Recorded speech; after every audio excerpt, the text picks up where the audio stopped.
Ils lui ont dit qu'elle n'était qu'une serveuse. Ils lui ont dit qu'elle n'était pas payée pour réfléchir, mais seulement pour servir.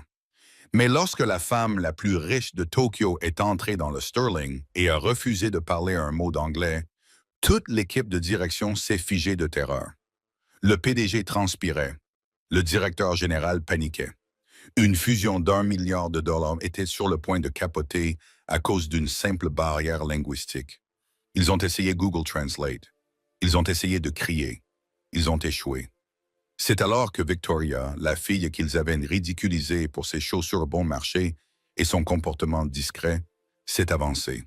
Elle n'a pas seulement versé l'eau, elle a versé la vérité.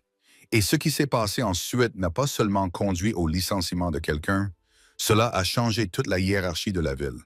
Voici l'histoire de comment l'arrogance a fait perdre une fortune et comment la serveuse invisible est devenue la personne la plus puissante de la pièce. La pluie à Seattle a le don de balayer tout espoir, surtout lorsque vous vous trouvez à l'entrée de service du restaurant le plus prétentieux de la ville, trempé jusqu'aux os parce que le directeur, Arthur Sterling, a refusé de réparer l'auvent au-dessus de la porte du personnel. Victoria Mitchell secoua son parapluie, les mains légèrement tremblantes à cause du froid, ou peut-être de la faim. Il était 16h30. Son service au Sterling allait commencer, et elle n'avait rien mangé depuis le petit déjeuner. Elle avait 24 ans, les yeux fatigués d'avoir trop vu la cruauté du monde, et un CV dont personne dans cette ville ne semblait se soucier. Pour le personnel du Sterling, elle n'était qu'une serveuse. Pas même une serveuse à part entière. C'était elle qui portait les plateaux lourds, qui astiquait l'argenterie jusqu'à en avoir les doigts en sang et qui remplissait les verres d'eau pour des hommes qui portaient des montres plus chères que l'assurance vie de son père. Elle poussa la lourde porte en acier pour entrer dans la cuisine. Le bruit la frappa instantanément. Le cliquetis des casseroles, le sifflement des coquilles à Saint-Jacques en train de cuire et la voix tonitruante du chef Gordon qui donnait ses ordres. « Tu es en retard, Mitchell. » Victoria leva les yeux vers l'horloge numérique accrochée au mur. « Il est 16h31. »« Monsieur Sterling, le bus était... » « Je me fiche du bus, je me soucie de mon sol, » rétorqua Arthur Sterling. C'était un homme qui portait des costumes trop serrés, essayant de projeter une image de sophistication européenne tout en possédant l'empathie d'un requin. Il ajusta sa cravate en soie, la regardant de haut en bas avec un mépris évident. « Regarde ton tablier, il est froissé. Si tu as l'air négligé, les clients penseront que la nourriture est mauvaise. Repassez-le immédiatement. »« Oui, monsieur. » murmura Victoria en gardant la tête baissée. C'était la routine. Humiliation, travail, silence. Victoria avait besoin de ce travail. Les factures médicales de sa mère s'empilaient sur le comptoir de la cuisine de leur petit appartement en banlieue, des enveloppes estampillées d'une encre rouge agressive. Dernier avis. En retard. Victoria avait vendu sa voiture, son ordinateur portable et même la bague de sa grand-mère. Le Sterling était l'un des rares endroits où les pourboires, si les serveurs étaient assez généreux pour lui en donner, pouvaient lui permettre de payer ses factures. Elle se précipita dans l'arrière-salle et attrapa le fer à repasser lourd. Alors que la vapeur sifflait, elle ferma les yeux pendant une seconde, laissant son esprit vagabonder vers une autre époque. Une époque avant les dettes. Une époque où elle se promenait sous les cerisiers en fleurs à Kyoto, riant avec ses amis, discutant d'art et d'histoire dans une langue qui ressemblait à de la musique. Mais cette vie était révolue. Elle n'était plus que Victoria, la serveuse. C'est une grande soirée, les amis. La voix d'Arthur résonnait depuis la réunion d'avant le service dans le couloir. Victoria finit de repasser et se glissa discrètement à l'arrière du groupe.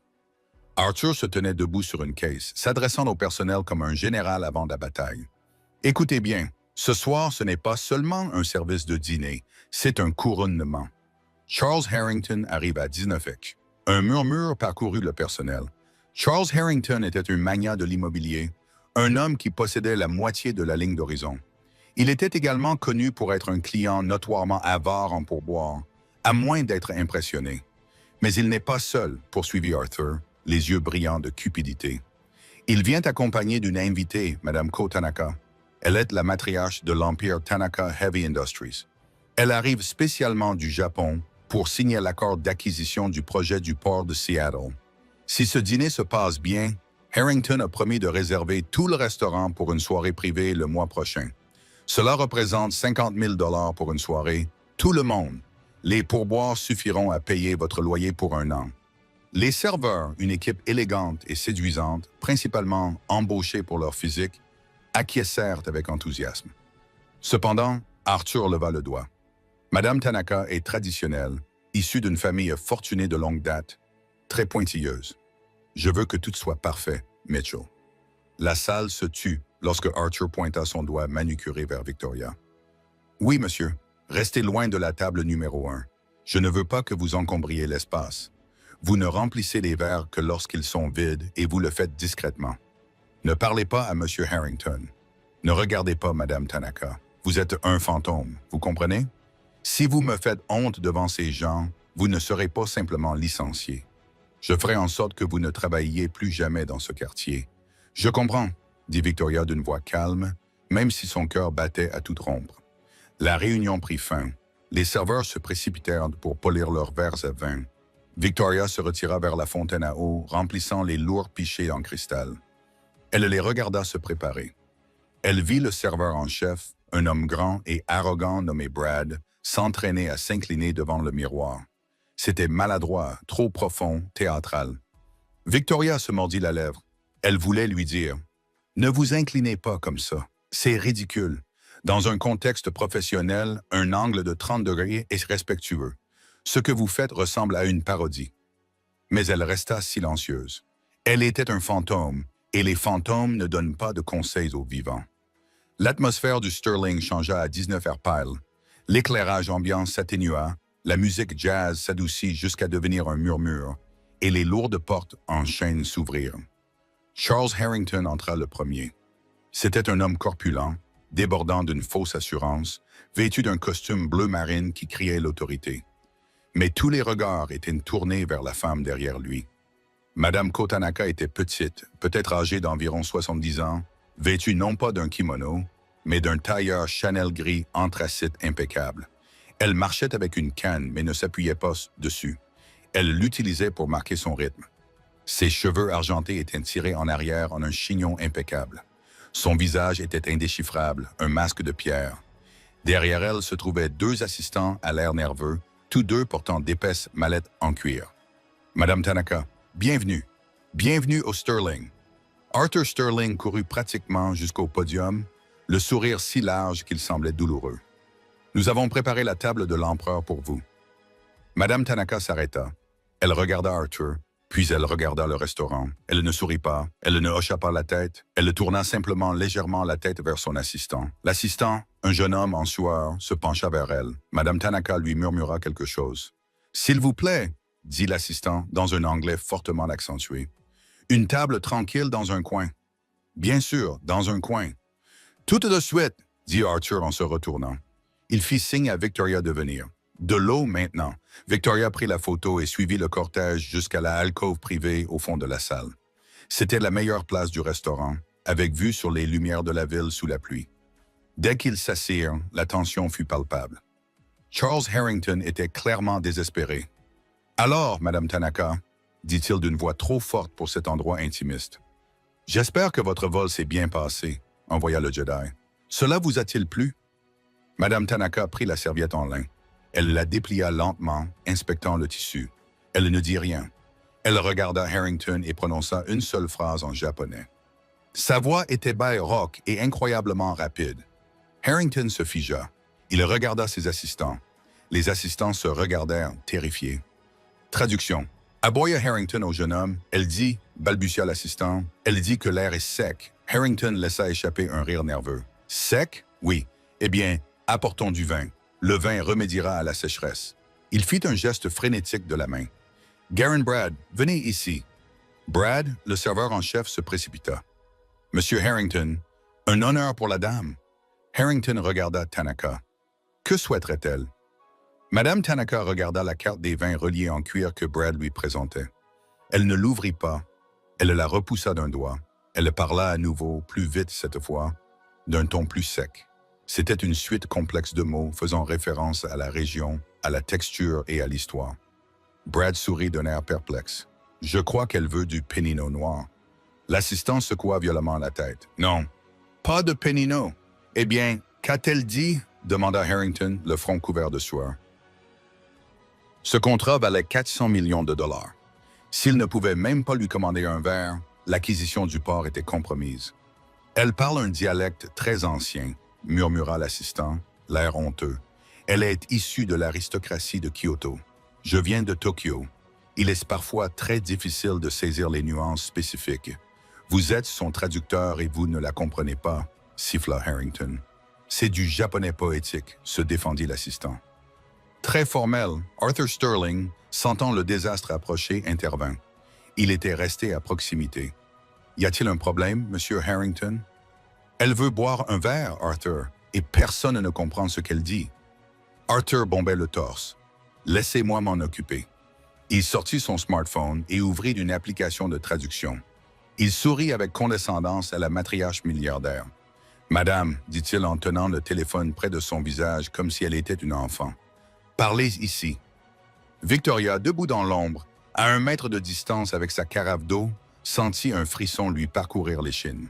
« Oh non, ne faites pas ça. » Madame Tanaka regarda le téléphone près de son visage, les yeux plissés.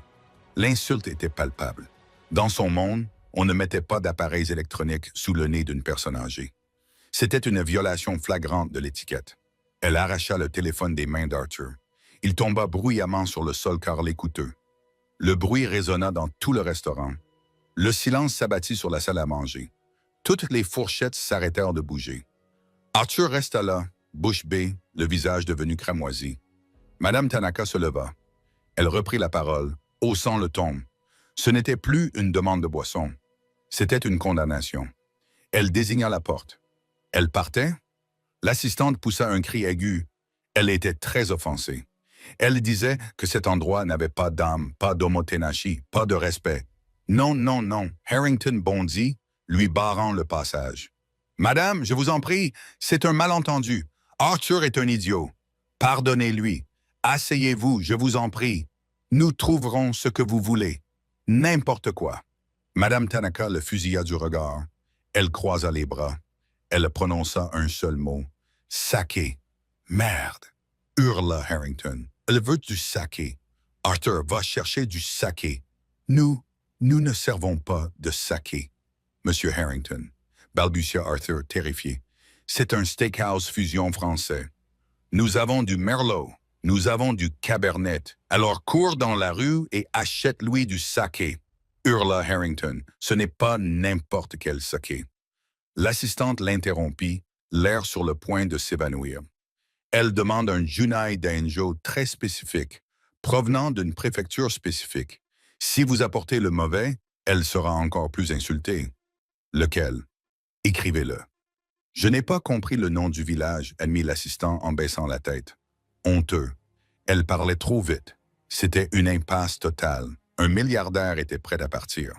Une transaction de plusieurs millions de dollars était en train de partir en fumée à cause d'une bouteille de vin de riz.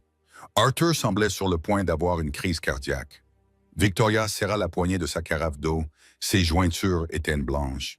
Elle savait ce que Madame Tanaka avait dit. Elle n'avait pas simplement demandé du saka. Elle avait cité un vers d'un vieux poème sur la lune d'hiver au-dessus de la rivière Carmo, faisant référence à un saké trouble très spécifique qui n'était brassé qu'en hiver à Kyoto. C'était un test. Elle testait leur culture, leur souci du détail. « Tu es un fantôme », avait dit Arthur. « Ne parle pas. Si Victoria parlait, elle serait renvoyée. Elle perdrait les pourboires dont elle avait besoin pour les médicaments de sa mère. Elle serait mise sur liste noire. Mais si elle ne parlait pas, cette femme qui rappelait tant à Victoria sa propre grand-mère d'accueil au Japon partirait en colère et se sentirait méprisée. » Victoria regarda la porte. Elle regarda le visage cruel d'Arthur, puis elle regarda les yeux de Madame Tanaka. Derrière la colère, Victoria vit de la déception. Cette femme était seule. Elle voulait simplement être comprise. Victoria s'avança. Le bruit de ses semelles en caoutchouc bon marché sur le sol lui semblait assourdissant. « Qu'est-ce que tu fais ?» lui murmura Arthur d'un ton sifflant. « Retourne au poste. » Victoria l'ignora. Elle passa devant le directeur, devant le milliardaire, et s'arrêta à 1 mètre de Madame Tanaka. Elle ne s'inclina pas comme le serveur Brad. Elle ne mit pas les mains dans ses poches. Elle joignit les mains, les doigts parfaitement droits, formant un triangle doux, et s'inclina à exactement 30 degrés d'homme, maintenant cette position pendant 2 secondes, en signe de profond respect. Lorsqu'elle se redressa, elle regarda Madame Tanaka dans les yeux, puis Victoria prit la parole. Mushiwake goemus et Tanaka-sama. Je suis vraiment désolé, Madame Tanaka. Son japonais était parfait. Ce n'était pas le japonais robotique d'un manuel scolaire, mais l'intonation douce et mélodieuse du dialecte Kyoto. Arthur resta bouche bée. Harrington la fixait du regard. Victoria continua à parler, prenant de l'assurance. La lune d'hiver est magnifique ce soir, n'est-ce pas? Mais il fait froid sans la chaleur du héron des neiges pour réconforter l'esprit. Elle ne se contentait pas de traduire. Elle répondait à l'énigme. Le héron des neiges Shirayuki était le surnom du saké spécifique auquel la femme avait fait allusion. Le visage impassible de Madame Tanaka se crispa, ses yeux s'écarquillèrent. Elle se pencha en avant, regardant la jeune fille au tablier froissé.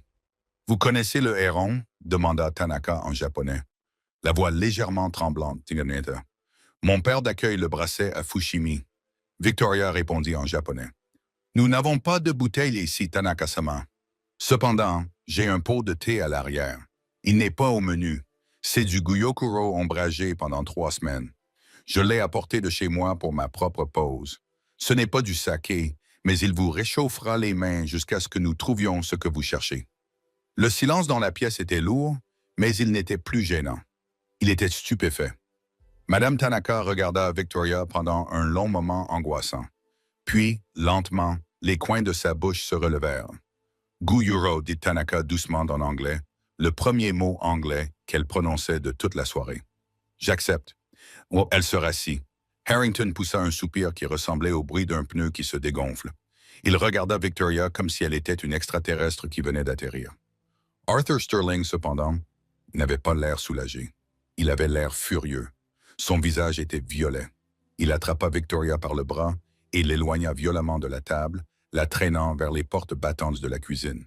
« Qu'est-ce que tu crois faire ?» lui cria-t-il à l'oreille en la poussant dans le couloir hors de vue des convives. « Je t'avais dit d'être invisible. Tu penses que parce que tu as regardé quelques dessins animés, tu peux interrompre le dîner d'un milliardaire avec tes divagations. J'ai sauvé la table, » dit Victoria en retirant son bras. « Elle s'en allait, Arthur. Tu m'as humilié. » Arthur cracha son ego blessé de manière irréparable. « Tu nous as fait passer pour des incompétents. C'est fini, Mitchell. Prends tes affaires. Tu es viré. Sors immédiatement de mon restaurant. » Victoria se figea. « Tu me vires alors que je viens juste de l'empêcher de partir. Je n'ai pas besoin d'une serveuse qui se prend pour une diplomate. J'ai besoin d'obéissance. Allez-vous-en. » Arthur désigna la sortie arrière. Victoria sentit les larmes lui monter aux yeux. L'injustice lui brûlait la gorge. Elle avait sauvé la soirée et ce petit homme mesquin la licenciait pour cela. « Très bien, » murmura Victoria. Elle détacha son tablier et le jeta dans le panier à linge. Bonne chance pour expliquer à Harrington pourquoi son invité est parti. Elle poussa la porte arrière et sortit sous la pluie battante. Elle n'avait pas son parapluie cette fois-ci. Elle s'engagea dans la ruelle, l'eau trempant son uniforme, l'obscurité l'engloutissant. À l'intérieur, Arthur ajusta sa cravate, afficha un sourire factice et retourna à la table numéro 1, prêt à s'attribuer le mérite du calme que Victoria avait créé. Mais il avait commis une erreur de calcul fatale. Il n'avait pas réalisé que Madame Tanaka observait la porte de la cuisine et qu'elle avait tout vu. Arthur Sterling lissa sa veste, vérifia son reflet dans la vitre d'un meuble à vin et composa son visage en un masque de servilité professionnelle. Il avait déjà géré des problèmes comme celui de Victoria auparavant. Les membres du personnel étaient remplaçables. Les clients fortunés ne l'étaient pas. Dans son esprit, il avait fait ce qu'il fallait. Il avait éliminé une variable. Victoria était une exception, une perturbatrice, une fille qui ne savait pas rester à sa place. Il attrapa une bouteille du vin le plus cher du restaurant, un millésime qui coûtait plus cher qu'une voiture d'occasion, et retourna à la table de l'empereur. « Je vous présente mes excuses les plus sincères pour ce désagrément, » dit Arthur d'une voix mielleuse. Il fit signe au sommelier de servir. « Monsieur Harrington, Madame Tanaka, cette employée ne se sentait pas bien. Elle a été renvoyée chez elle pour se reposer. En attendant, permettez-moi de vous offrir cette bouteille de Cabernet Camoëns en gage de notre estime. Charles Harrington semblait soulagé. Elle ne se sentait pas bien, à notre grand regret. Mais très bien, Arthur. Reprenons ce dîner. Versez le vin. Le liquide rubis tourbillonna dans les verres en cristal. Harrington leva son verre pour porter un toast. À notre partenariat, dit-il avec un large sourire. Mais Madame Tanaka ne leva pas son verre. Elle resta parfaitement immobile, les mains jointes sur ses genoux, les yeux fixés sur l'espace vide où aurait dû se trouver une tasse de thé. Le silence s'éternisa pendant 10 secondes, 20. Il devint suffocant. Madame Harrington baissa son verre, son sourire vacillant. Madame Tanaka tourna lentement la tête vers Arthur. Elle ne regardait pas son visage. Elle regardait ses mains, puis la table, puis à nouveau la porte de la cuisine. Elle prononça une seule phrase brève en japonais. Harrington tourna brusquement la tête vers le traducteur. « Quoi? Qu'y a-t-il encore? » L'assistant, dont le visage était redevenu pâle, s'éclaircit la gorge. Madame demande « Où est-ce le thé? » Arthur rit nerveusement. « Ah, le thé? Eh bien, comme je l'ai dit, la serveuse qui a mentionné le thé a dû partir. Mais nous avons une merveilleuse sélection de mélanges à base de plantes. De la menthe poivrée, de la camomille ou peut-être un bon Earl Grey. » Le traducteur transmit cela à Madame Tanaka. La réaction fut immédiate. Madame Tanaka ne cria pas, elle ne jeta pas d'assiette. Elle ferma simplement les yeux et poussa un long soupir déçu. C'était le son d'un parent réalisant que son enfant lui avait menti. Elle ouvrit les yeux et s'adressa à son assistant d'une voix basse et glaciale. « Monsieur Sterling, » dit l'assistant d'une voix tremblante, « vous ne comprenez pas. Au Japon, l'hospitalité omotanashi est une confiance sacrée. La jeune femme a offert du guyuro. Ce n'est pas seulement une boisson. C'est un thé de grande qualité cultivé à l'ombre. Le proposer est un engagement d'honneur. Le promettre, puis disparaître sans le livrer. » L'assistant cessa de regarder Harrington. « C'est un mensonge. C'est un signe de profond manque de respect. » Madame Tanaka dit, « Si vous ne pouvez pas livrer une simple tasse de thé que vous avez promise, comment M. Harrington peut-il vous faire confiance pour livrer un port maritime? » Le visage de Harrington devint livide. Le sang se retira de ses joues. Il laissa tomber sa fourchette. Elle heurta bruyamment la porcelaine. « Arthur, » dit Harrington d'une voix dangereusement calme. « Où est-ce la fille? »« Elle est rentrée chez elle, monsieur, » balbutia Arthur, la sueur perlant sur sa lèvre supérieure. « Elle a désobéi. Elle a interrompu votre dîner. J'ai dû la renvoyer. »« Vous quoi? » Harrington se leva lentement. C'était un homme imposant, mesurant 1,93, et lorsqu'il se leva, il bloqua la lumière. « Vous l'avez renvoyée. Elle vous déconcentrait. » Arthur poussa un petit cri et recula. Elle était la seule personne dans ce bâtiment à pouvoir parler à mon invité, rugit Harrington. Le son résonna dans le restaurant, plongeant la salle dans le silence pour la deuxième fois de la soirée. Elle réparait vos erreurs, imbécile, et vous l'avez renvoyée. Madame Tanaka se leva. Elle fit signe à ses assistants. Ils commencèrent immédiatement à emballer les mallettes. « Non, Madame Tanaka, je vous en prie, » supplia Harrington en se tournant vers elle. « Donnez-moi un instant. » Madame Tanaka regarda Harrington. Elle parla à nouveau en anglais, sa deuxième phrase de la soirée. Son accent était prononcé, mais ses mots étaient clairs comme de l'eau de roche.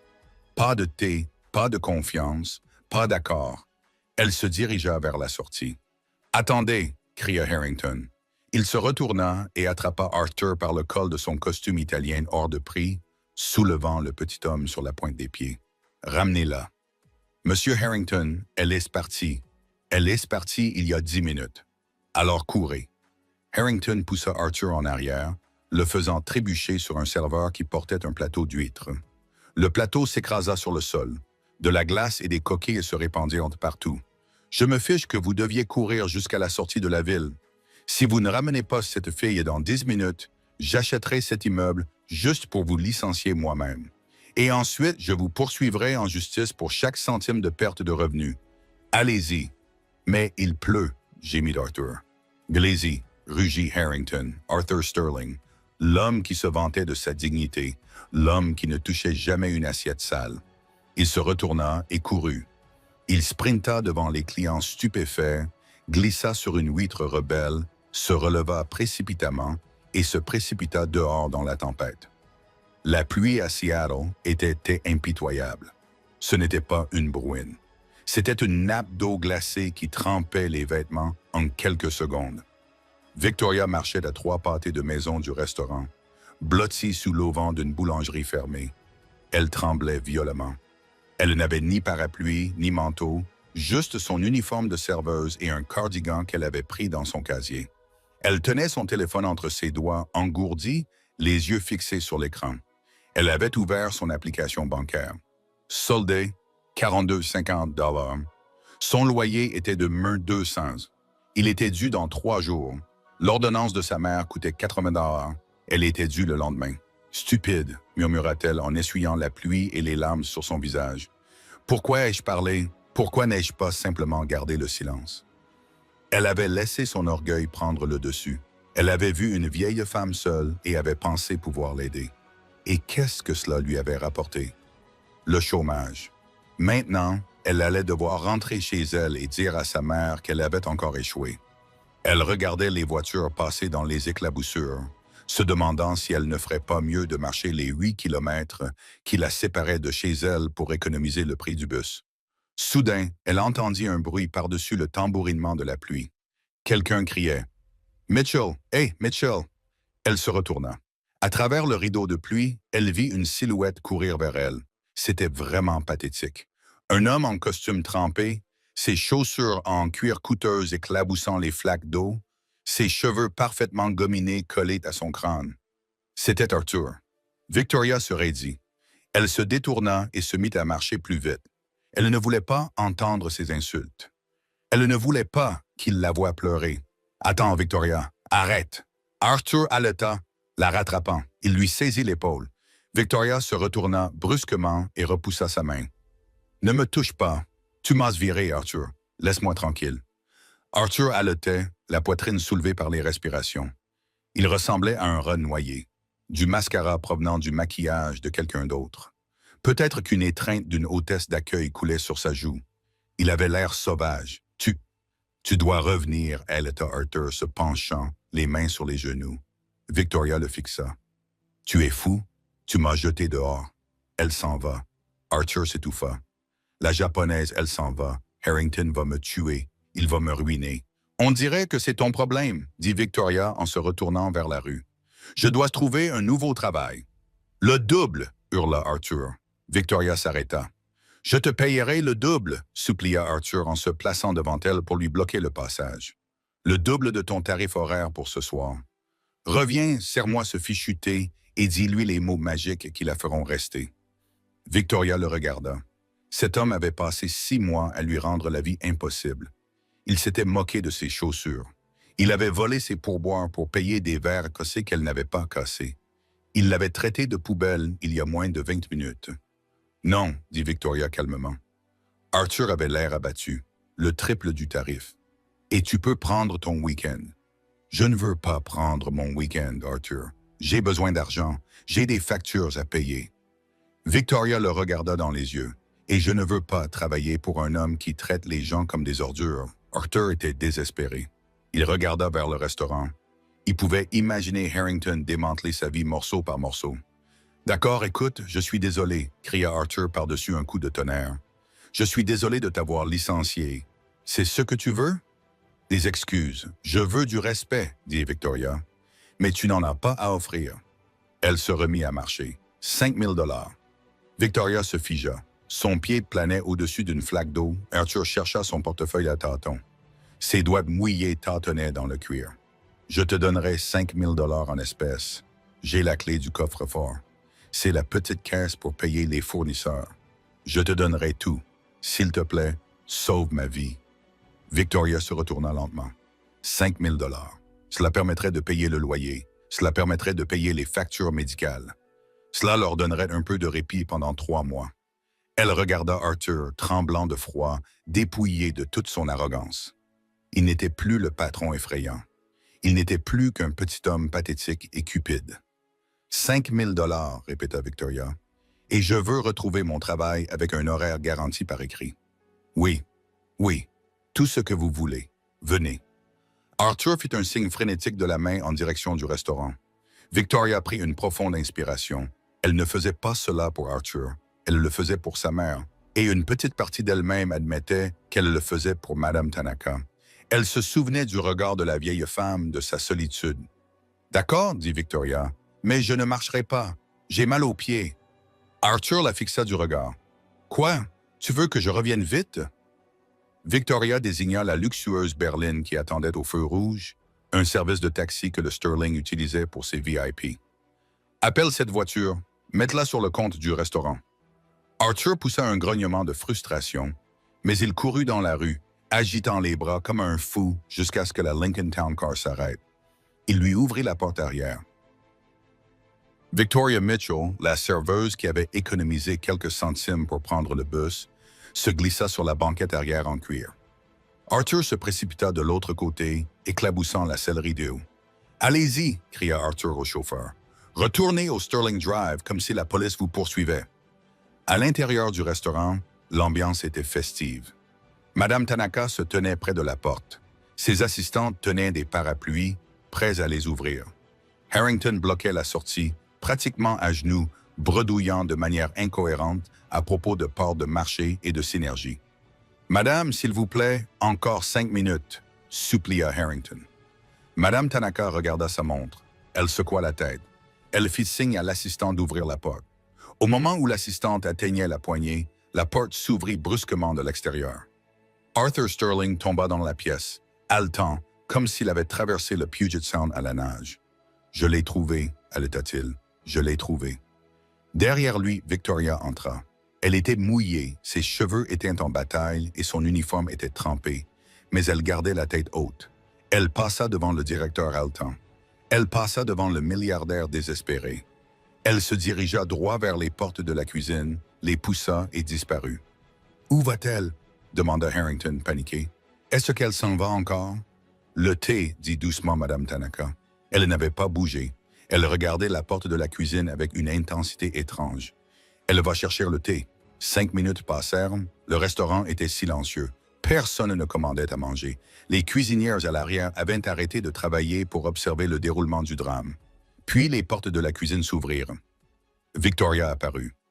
Elle s'était séché le visage et avait attaché ses cheveux humides en une queue de cheval serrée et respectueuse. Elle portait dans ses mains un simple plateau laqué. Il y avait dessus une théière en céramique toute simple, la sienne, qu'elle avait prise dans son casier, et 2 petites tasses d'essence. Elle se dirigea vers la table. Elle ne se précipita pas. Ses mouvements étaient fluides, précis, délibérés. Elle posa le plateau sur la nappe blanche, juste à l'endroit où se trouvait le vin coûteux.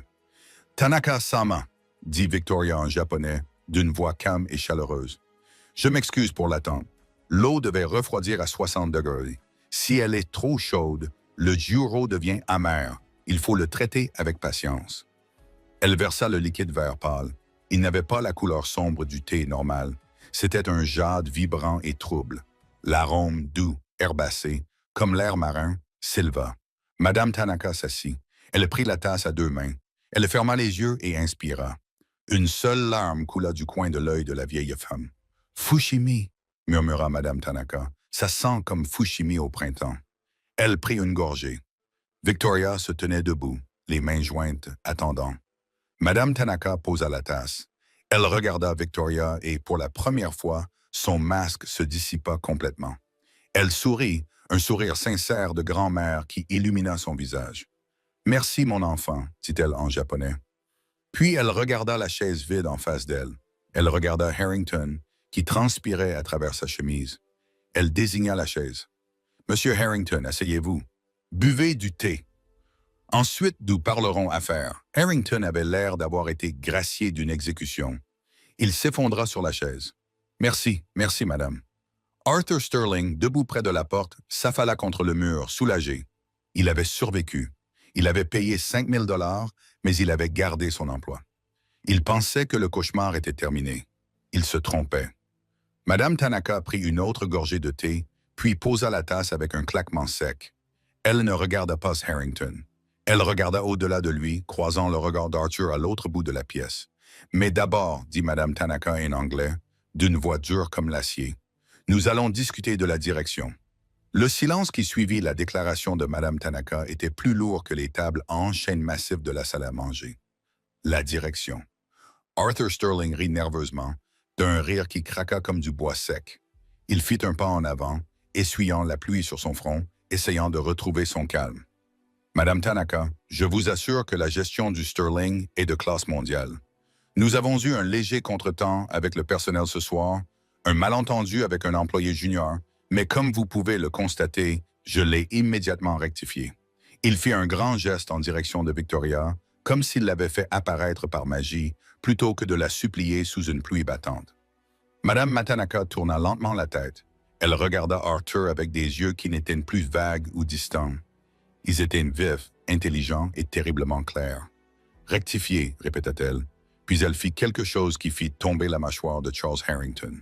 « Vous parlez de rectification », dit Madame Tanaka, son anglais soudainement accentué, mais grammaticalement parfait. « Mais vous ne parlez pas de respect », Arthur se figea. « Vous parlez anglais. J'ai fréquenté l'université d'Oxford en 1974, dit calmement Madame Tanaka en prenant une autre gorgée du thé que Victoria lui avait servi. J'ai négocié des contrats sidérurgiques à Londres, New York et Berlin. Croyez-vous vraiment que j'ai bâti un empire sans comprendre la langue de mes partenaires? Harrington avait l'air sur le point de vomir. Madame, vous compreniez tout. Tout, elle acquiesça, elle posa la tasse. J'ai compris quand vous avez traité votre serveur de paysan parce qu'il versait le vin trop lentement. J'ai compris quand vous, elle pointa un doigt flétri vers Arthur, avez traité cette jeune femme de poubelle parce que son tablier était froissé. Et j'ai compris quand vous l'avez traînée dans le couloir et lui avez dit qu'elle était virée pour avoir essayé d'aider un client. Le visage d'Arthur prit d'une teinte gris pâle. Madame, j'étais stressé. C'était une soirée très tendue. J'essayais de protéger l'intégrité du service. L'intégrité. Madame Tanaka ricana. C'était un son dur. Il n'y a pas d'intégrité ici. Je n'ai pas refusé de parler anglais parce que je ne pouvais pas. J'ai refusé parce que je voulais écouter. Quand les gens pensent que vous ne pouvez pas les comprendre, ils vous montrent leur vrai visage. Elle regarda autour d'elle dans le restaurant. Les autres clients observaient maintenant ouvertement. Les cuisinières regardaient par la fenêtre. J'ai vu un manager qui règne par la peur. Tanaka a continué, haussant la voix pour que toute la salle puisse l'entendre. J'ai vu un milliardaire. Elle a jeté un coup d'œil à Harrington, qui se soucie plus de sa marge bénéficiaire que des personnes qui servent ses plats. Et j'ai vu une fille. Elle a fait un geste vers Victoria, qui se tenait tranquillement près de la table, les mains jointes, qui traitait une étrangère avec dignité même lorsque son patron lui disait d'être invisible. C'est Omotani. C'est ça l'esprit de service.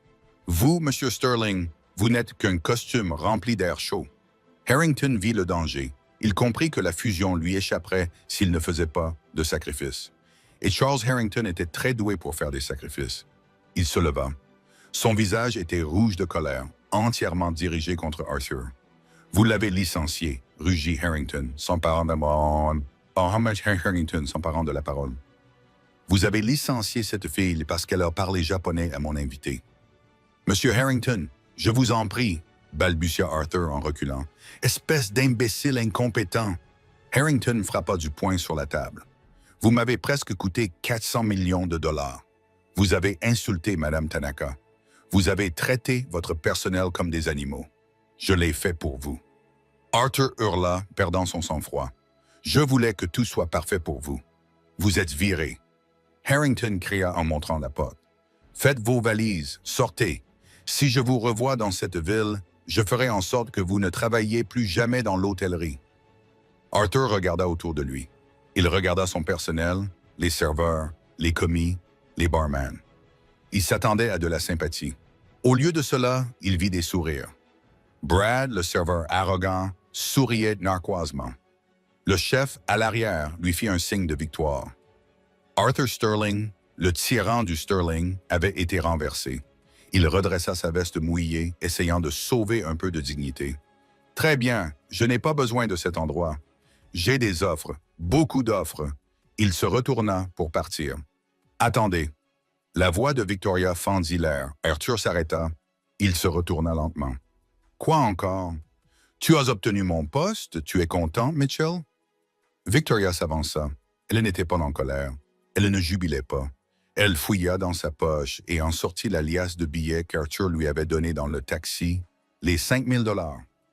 Je ne veux pas de ton argent pour acheter mon silence, Arthur, dit Victoria. Elle s'approcha de lui et lui mit les billets dans la main.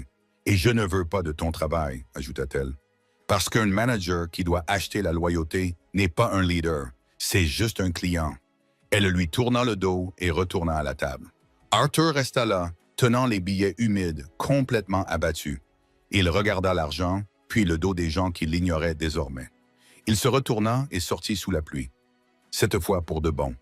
Sans parapluie, sans travail, sans dignité. À l'intérieur du restaurant, on aurait dit qu'un soupir de soulagement s'était échappé. La tension était retombée.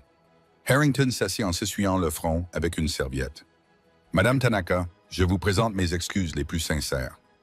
Il est parti. Nous allons immédiatement trouver un nouveau directeur.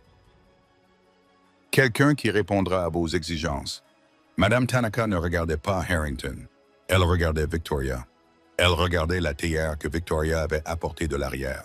« Asseyez-vous, mon enfant, dit Tanaka à Victoria. « Je ne devrais pas, madame. »« Je suis en service, murmura Victoria. »« Vous n'êtes pas en service, intervint rapidement Harrington, désireux de plaire. « Vous êtes une invitée. Asseyez-vous si madame le souhaite. » Victoria tira une chaise et s'assit.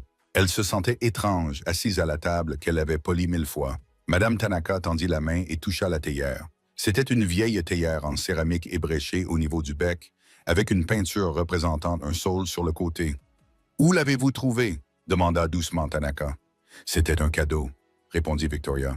« De mon professeur.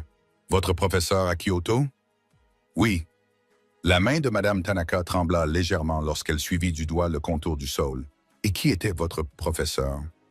Victoria hésita. Elle parlait rarement de son séjour au Japon. C'était un souvenir douloureux, rempli de pertes. Elle s'appelait Uro. Elle tenait un petit salon de thé à Arashiyama, près de la forêt de bambou. Elle est décédée il y a 2 ans. Le bruit de la porcelaine qui se brisait fit sursauter tout le monde. Madame Tanaka avait laissé tomber sa tasse de thé. Elle s'était écrasée sur la soucoupe, renversant le thé vert sur la nappe blanche. La femme de fer de l'industrie, celle qui faisait trembler les milliardaires, porta ses mains à sa bouche. Ses yeux se remplirent de larmes. « Yuriko » murmura-t-elle. Ce nom sortit comme une prière. Harrington avait l'air perplexe. « Madame, connaissez-vous cette professeure » Madame Tanaka regarda Victoria, le visage marqué par un choc profond et une grande vulnérabilité. « Uro » dit Tanaka d'une voix tremblante, « était ma petite sœur. » Cette révélation resta suspendue dans l'air, comme si le temps s'était arrêté. « Votre sœur » souffla Victoria. Mais Yuriko Sensei n'a jamais mentionné de sœur. Elle disait qu'elle était seule. Elle disait que sa famille avait abandonné la voie du thé pour celle de l'or. Madame Tanaka laissa échapper un rire qui ressemblait à un sanglot. Oui, cela lui ressemble bien. Yuriko, têtue, fière, belle. Madame Tanaka fit signe à son assistante, qui se précipita avec un mouchoir. Elle s'essuya les yeux et se ressaisit, mais son regard ne quitta pas Victoria. « Il y a 40 ans, commença Tanaka, reprenant des forces, racontant l'histoire à toute la table. Mon père est mort, il nous a laissé le choix. Nous pouvions conserver l'entreprise familiale de thé, prestigieuse mais pauvre, ou vendre le terrain à des promoteurs immobiliers et investir dans l'industrie lourde. J'ai choisi l'industrie. J'ai choisi l'avenir. J'ai choisi le pouvoir. » Elle regarda ses mains manucurées. « Ureo a choisi le thé. Elle m'a traité de traîtresse. Elle a dit que j'avais vendu mon âme pour du béton et de l'acier. Elle a pris sa part de l'héritage dérisoire et a acheté cette petite maison à Arashiyama. Elle a juré de ne plus jamais m'adresser la parole tant que je n'aurais pas compris la valeur du silence. » Tanaka regarda Victoria. « Je lui ai envoyé des lettres, des chèques, des cadeaux. Elle les a tous renvoyés sans les ouvrir. Pendant 40 ans, j'ai été la femme la plus riche du Japon. Mais je ne pouvais pas acheter une tasse de thé à ma propre sœur. » Elle tendit la main et prit celle de Victoria. Sa poigne était étonnamment forte. Lorsque vous avez versé le thé, Tanaka a dit « Je l'ai senti ». Ce n'était pas seulement le guakuro, c'était le mélange. Uo avait l'habitude de torréfier une seule feuille de sakura avec le thé pour lui donner de la douceur. C'est une technique secrète. Seuls ses élèves la connaissaient. Victoria acquiesça, les larmes coulant maintenant sur son visage. Elle m'a enseigné. J'étais sa seule élève dans les dernières années. Elle était malade, madame. Elle n'avait pas d'argent pour payer les médecins. J'avais 3 emplois où j'enseignais l'anglais pour payer ses soins, mais elle ne me laissait contacter personne. Elle disait « Le thé ne m'en dit pas ». Elle était malade. Le visage de Tanaka se décomposa, et elle était seule. Elle n'était pas seule, dit Victoria avec fermeté. J'étais là. Je lui ai tenu la main quand elle est décédée. Son dernier geste a été de me donner cette théière. Elle m'a dit de l'emporter en Amérique. Elle m'a dit « Un jour, tu serviras quelqu'un qui a besoin de se souvenir de qui il est. » Victoria regarda la théière ébréchée sur la table. Je ne savais pas qu'elle parlait de vous. Le restaurant était plongé dans un silence de mort. Même les bruits de la cuisine s'étaient arrêtés. Charles Harrington, un homme qui mesurait la vie en termes de bénéfices trimestriels, regardait Victoria avec admiration. Il réalisait qu'il était témoin de quelque chose que l'argent ne pouvait acheter. Le destin. Madame Tanaka ferma les yeux. Elle prit une profonde inspiration, humant le parfum du thé que sa sœur décédée avait perfectionné. Lorsqu'elle rouvrit les yeux, le chagrin avait disparu, remplacé par une farouche détermination. « Monsieur Harrington », dit Tanaka en se tournant vers le milliardaire. « Oui, madame, nous signerons l'accord pour le port. » Harrington expira l'air qu'il retenait depuis 1 heure. « Merci, merci. » Cependant, Tanaka leva un doigt. « Il y a des conditions, de nouvelles conditions. Tout ce que vous voulez. » Harrington dit d'abord. « Tanaka dit que vous instaurerez une nouvelle politique dans toutes vos entreprises hôtelières, une norme européenne. Tous les employés, du concierge au directeur, recevront un salaire décent. Personne ne travaillera le ventre vide. Personne ne travaillera malade. Si j'apprends qu'un employé est traité comme un moins que rien, je retire mon financement. » Tout. « C'est entendu, » répondit immédiatement Harrington. « Je le jure. » Deuxièmement, Tanaka se tourna vers Victoria. « Comment vous appelez-vous, jeune fille? »« Victoria Mitchell. »« Victoria Mitchell, » répéta Tanaka. « Vous n'êtes plus serveuse. » Victoria s'essuya le visage. « Je sais, j'ai démissionné. »« Non. » Tanaka sourit. « Je veux dire que tu ne travaillais plus dans le secteur des services. Tu travailles dans l'entreprise familiale. » Victoria cligna des yeux. « Je ne comprends pas. » Madame Tanaka se leva. Elle semblait plus grande, majestueuse et imposante. « Je n'ai pas d'enfant, Victoria. J'ai un conseil d'administration composé de requins et des neveux qui sont des vautours. Ils connaissent le prix de tout et la valeur de rien. Ils sont comme ce monsieur Sterling, dit-elle en montrant l'espace vide où se tenait Arthur. J'ai besoin de quelqu'un qui comprenne le cœur de l'entreprise. Quelqu'un qui a été formé par Euro. Quelqu'un qui a soutenu une femme mourante. Non pas pour l'argent, mais pour l'honneur. » Tanaka fouilla dans son sac à main et en sortit une carte de visite. Elle était faite d'un papier épais recouvert de feuilles d'or. « J'ouvre une nouvelle division de Tanaka Industries à Seattle. Nous construisons un centre d'échange culturel et un groupe hôtelier haut de gamme. J'ai besoin d'un directeur des opérations. » Harrington s'étouffa avec son verre d'eau. « Directrice, madame, elle a 24 ans. Elle n'a aucune expérience en entreprise. Elle possède la seule expérience qui compte. » Tanaka rétorqua sèchement à Harrington. « Elle sait servir sans être une servante. Elle est intègre. » « Je peux lui apprendre à lire un tableur, Monsieur Harrington. Je ne peux pas apprendre à un tableur à avoir une âme. » Tanaka glissa la carte dans la main de Victoria. « Le salaire de départ est de 200 000 $ par an, plus tous les avantages sociaux. » Et Tanaka sourit, une lueur malicieuse dans les yeux. « Thé à volonté. » Victoria fixa la carte. Les lettres dorées semblaient danser à la lueur des bougies. Directrice des opérations. C'était suffisant pour rembourser la maison de sa mère. C'était suffisant pour payer les frais médicaux à jamais. C'était une vie dont elle n'avait jamais osé rêver. « balbutia Victoria, « je n'ai pas de diplôme en commerce. »« Vous avez un diplôme en euros, » dit Tanaka. « C'est plus difficile à obtenir. » Victoria regarda la vieille femme. Elle vit la solitude qui était là lorsqu'elle était entrée. Mais maintenant, elle s'estompait. Elle vit un pont se construire entre le passé et l'avenir. « J'accepte, » murmura Victoria. « Bien, » dit Tanaka d'un ton vif en frappant dans ses mains. « Ce thé est en train de refroidir. Monsieur Harrington, servez-nous. » Harrington cligna des yeux.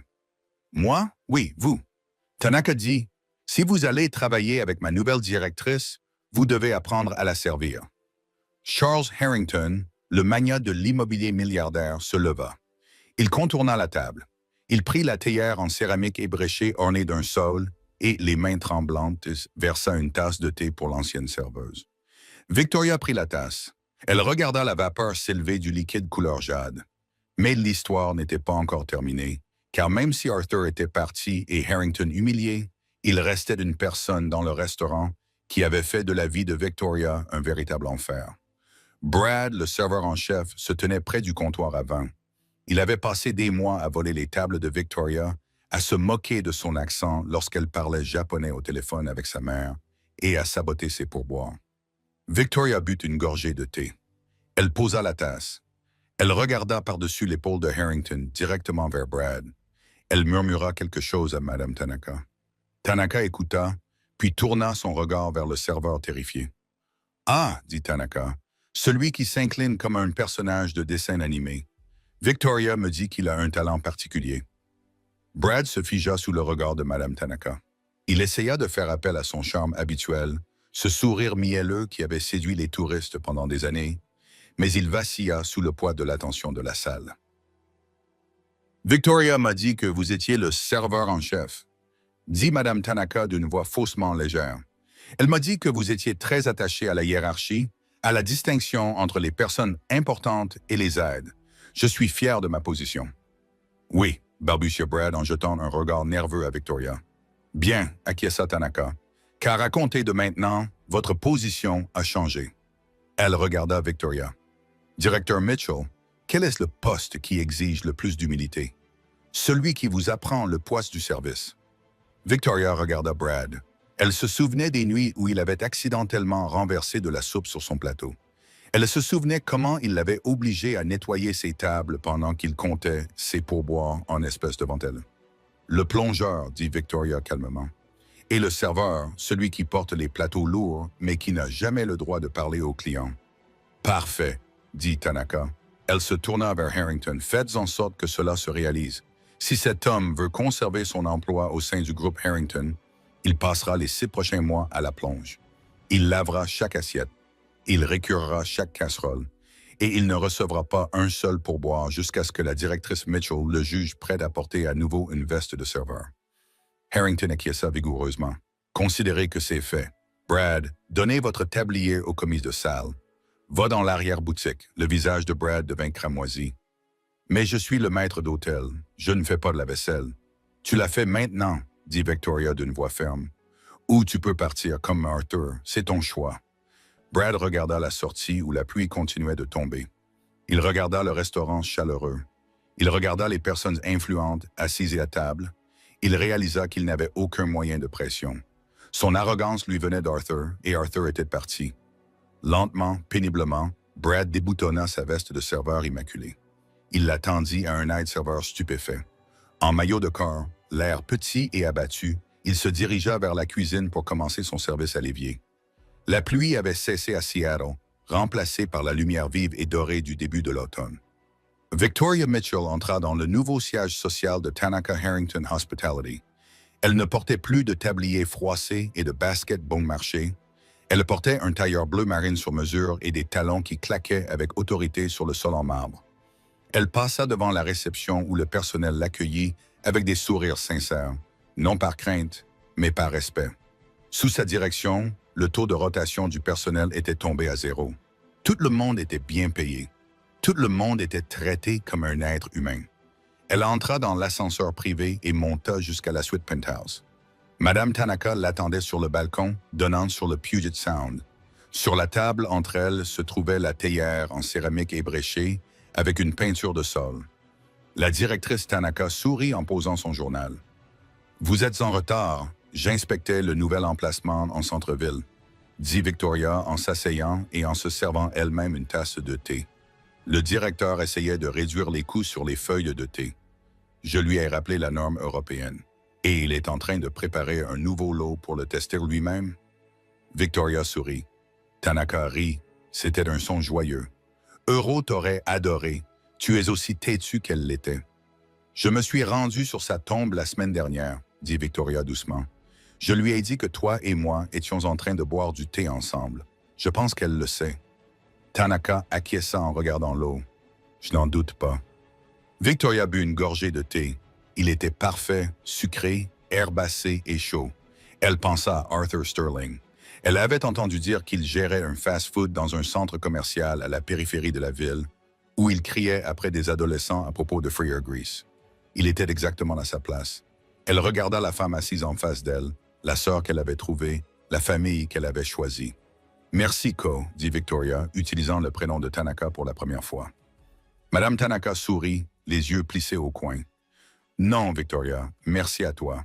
Tu m'as rappelé que la chose la plus chère au monde n'est pas un bâtiment, un contrat ou un diamant. » Elle leva sa tasse pour trinquer. « La chose la plus précieuse est d'être compris. Et voilà comment un simple geste de gentillesse et quelques mots prononcés dans la bonne langue ont renversé un tyran et changé une vie à jamais. » Arthur Sterling pensait que le pouvoir venait d'un costume et d'un titre. Il pensait pouvoir écraser des gens comme Victoria parce qu'ils étaient invisibles. Mais il avait oublié la règle la plus importante de toutes. Le vrai pouvoir ne réside pas dans la force de votre voix. Il réside dans votre capacité à écouter. Victoria n'a pas seulement traduit un menu ce soir-là, elle a traduit le cœur humain. Elle a prouvé que la dignité est un langage que tout le monde parle, même si certains, comme Arthur, choisissent de l'ignorer. Et vous? Avez-vous déjà été sous-estimé par un patron ou ignoré en raison de votre position pour ensuite leur prouver qu'ils avaient tort? Ou avez-vous déjà été témoin d'un karma instantané frappant une personne arrogante dans la vie réelle? Je veux entendre vos histoires. Faites-le moi savoir dans les commentaires ci-dessous. Je les lis tous. Si vous avez aimé cette histoire et que vous voulez voir d'autres récits sur la justice, la vengeance et la victoire des opprimés, n'hésitez pas à cliquer sur le bouton « J'aime ». Cela aide vraiment la chaîne. Et n'oubliez pas de vous abonner et d'activer la cloche pour ne manquer aucune histoire. Jusqu'à la prochaine fois, n'oubliez pas, soyez gentils.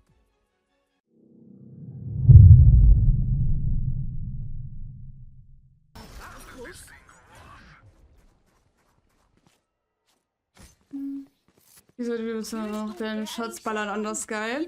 Dankeschön. Dankeschön. Sehr appreciated. Ah, jetzt so können wir dann kommen. Nee, ich check schon dein Gedanke, ist ja nicht schlecht, André. Aber ich habe, glaube ich, heute einfach nicht die Gehirnpower, um wirklich darüber nachzudenken. Tut mir leid. Nee, Hallöchen Domi, hallo, wunderschön.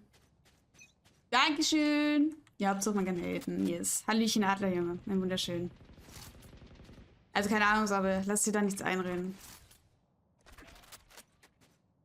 Ist einfach zu normalisiert, Leute für ihre Game-Auswahl zu haten. Vor allem, wenn es um League geht.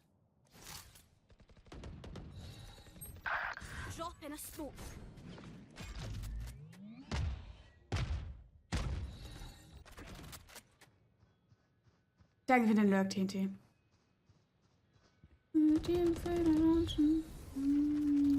Smoke der? Smoke nicht, dann smoke ich. Love over Hate, Rede.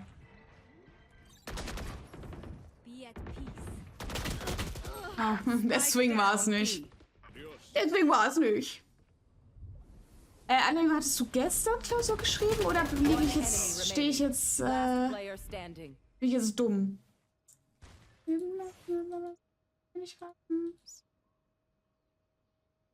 Die danke quasi. So, wie geht's einem dazugestoßenen? Wie geht's uns? Hattet ihr alle einen wunderschönen guten Morgen? Willkommen. Sorry, war ein bisschen fokust. Eben, oh, und wie war's? Danke quasi. Ja, auch alle mal was trinken, wichtig.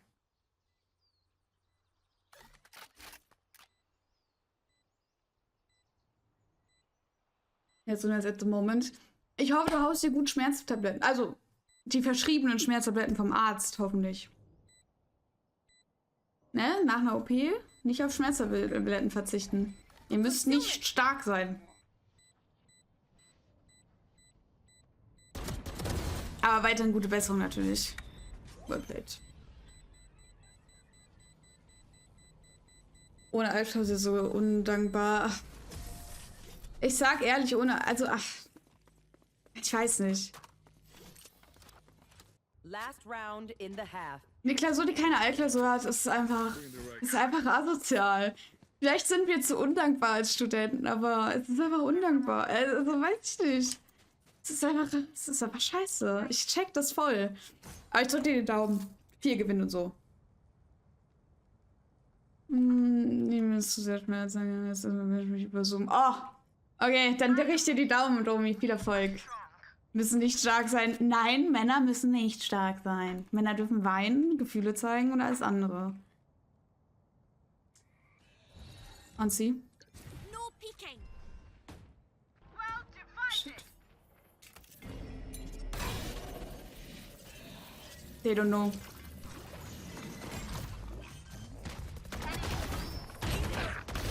Spike down, C. We got Spike on side. The hunt begins.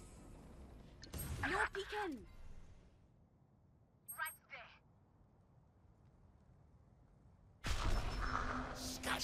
They got Spike. Für den da.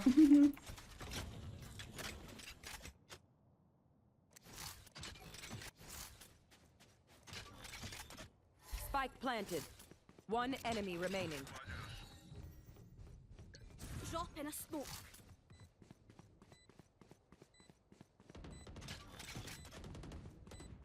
See, I can play by the book from time to time. Hatte ich einen Dragonborn. Nicht auf Schneidwürfeln ist richtig ein Problem, wenn man Resistenzen dagegen hat. Oh! Boah, aber gibt's da nicht so andere? Oder bist du einfach dann fucked? Ist das so alles so ein Stoff, wogegen du dann resistent bist? Irgendwen brauche ich morgen. Ich drücke allen, die Klausuren schreiben, die Daumen. Ganz doll gedrückt. Und danke für den Lurk quasi. Bei so mathelastigen Klausuren, bei Text und so könnte ich es ja noch verstehen. Du hast nicht geübt, du bist einfach nicht auf die Straße. Ich habe nicht heimlich geübt. Obwohl, ich habe Five-Stick gespielt am Dienstag. Aber wir haben nicht sonst heimlich geübt. Aber danke. Nee, ja, bei Mathe-Sachen check ich auch. Ich finde generell, Altklausuren sind einfach so Gold. Verstehe, ach, keine Ahnung. Macht wirklich keinen Sinn, warum man Altklausuren nicht scheren sollte, so mäßig. No peeking. Ach, fuck, okay.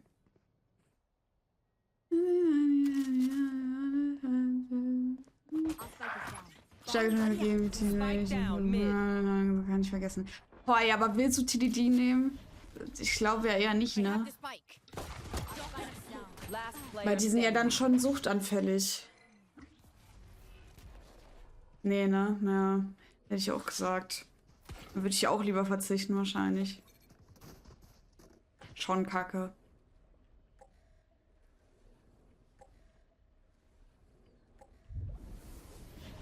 Aber wenn das nicht zu viel gefragt ist, hast du Resistenzen einfach schon seitdem du geboren bist oder hat sich das so aufgebaut? Weil mir wurde immer gesagt, man darf nicht zu viele Schmerztabletten nehmen, weil du dann resistent dagegen wirst. Keine Ahnung, ob das real ist. No one beats my fire. Sucht kann mir egal sein, Jugend war hart. Okay. Scheiße. Das tut mir leid. Aber man muss ja keine Sucht fördern.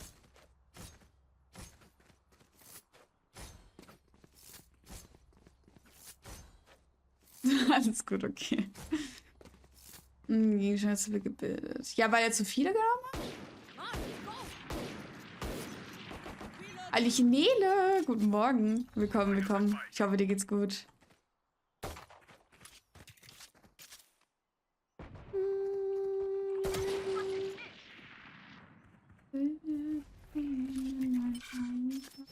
Dann wieder, wenn man eingemacht ist. Goldig 2. Alter, ich bin auch Goldig 2. Aber ich war nicht Goldig 2 nach meinen Einring Games. Aware. Aber ey, so, oder was warst du vorher? Ach, scheiße. Enemy spotted. Was warst du vorher? Useless individual. Ah, ich nehme nicht mehr, so wird dafür mal geflamed. Reloading. Obscuring vision. Naja, also bei Schmerzmittel verstehe ich das, wenn man die nicht unbedingt gerne nehmen will. Caution here. Ich verstehe es nur nicht, wenn man jetzt so, Missile. Last player keine Ahnung, Erkältet ist eine andere Krankheit hat und da halt keine Medikamente für nehmen möchte. Das check ich manchmal nicht. Aber bei Schmerzmittel check ich es irgendwie. Das hältst du von den Spielern. What will it be this time? Ja, ob die das einbrechen, wenn man einen Monat nicht gecued hat. Das weiß ich honestly auch nicht, wenn ich ehrlich bin. Da habe ich keinen Plan von. Kann sein? Dann müssen wir mal Timer fragen. Der kennt sich damit aus. Der spielt immer nur einmal Mate. Der weiß, wie das funktioniert. Mir wurde mal gesagt, gibt kein Ring, okay. Ja, Timer ist, glaube ich, gerade im Lurk. Ups. Wenn der mir jetzt Spike droppt, gehe ich Crash out.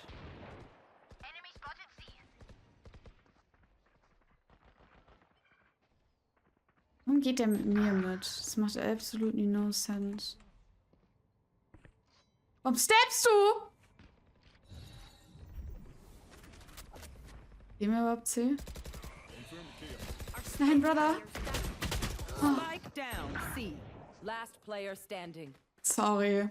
Ich habe nicht schnell genug gesmoked. Ich hab die Schere.